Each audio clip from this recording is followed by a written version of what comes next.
السلام علیکم ګرانو مینوالو. مشتاق خان منیر یم. امید لرم چې روغ به یې، جوړ به یې، خوشحاله به یې او ژوند ته به تازه یې.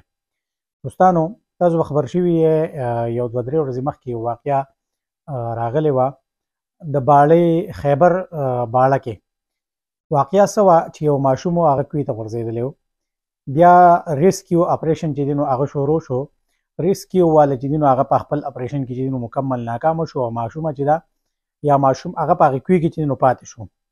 بیا په هغې د پاسه چې دی نو ګټه کېښوده، هغه کوهي چې دی نو هغه یې بند کو او دغه چې دی نو دی قبر قرار کو. دا پاسه چې دی نو هغه یې ډک کو، قبر یې چې دی نو جوړ کو. په هغې ځای باندې ورله جنازه وکړه چې دا د دې ماشوم قبر شو.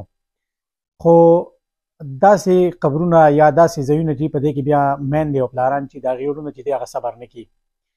نو زه سلام پیش کوم یو دوو پښتنو ځوانانو ته چې هغې راپاڅېده او د دې دپاره چې دی نو هغې ډېر غټ اعلان وکړو چې انشاءالله موږ به کوشش کوو چې څومره زموږ نه کېږي او څومره روپۍ یا څومره خرڅ په دې باندې راځي هغه به موږ کوو او دغه ماشوم چې دی دا به موږ راوباسو.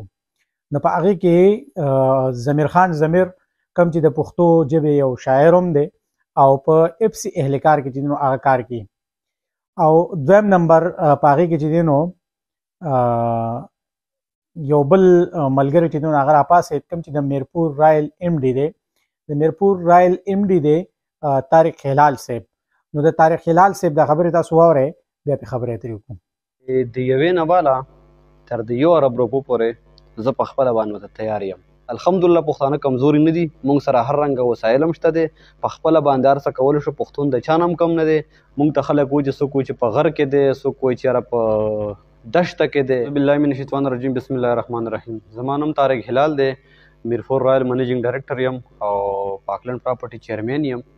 او الحمدلله چې څه داسې خبره وي هغه زمونږ ټول پښتانه وروڼه په یو ځای باندې کار کوو او نور راغلي دلته کې چې کوم زمونږ سانحه شوې ده ډېره زیاته یحیی افرید 3 کلن چې کوم طارق هلال صاحب تاسو واورېدو، دا اعلان کړی دی چې که د 1 ارب روپو پورې په دې ماشوم باندې چې دی نو خرچه راځي د ریستو، بلکل دا به چې دی نو زه راوباسم.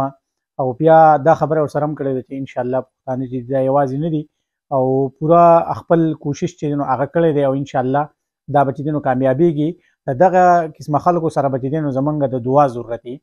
نو موږ له پکار دا دی چې دغه قسمه خلکو ته دعا کړو چې الله تعالی دوی په خپل مقصد کې چې دی نو کامیاب کړي او دغه ماشوم چې دی الله تعالی په خیر خیریت سره راوباسي.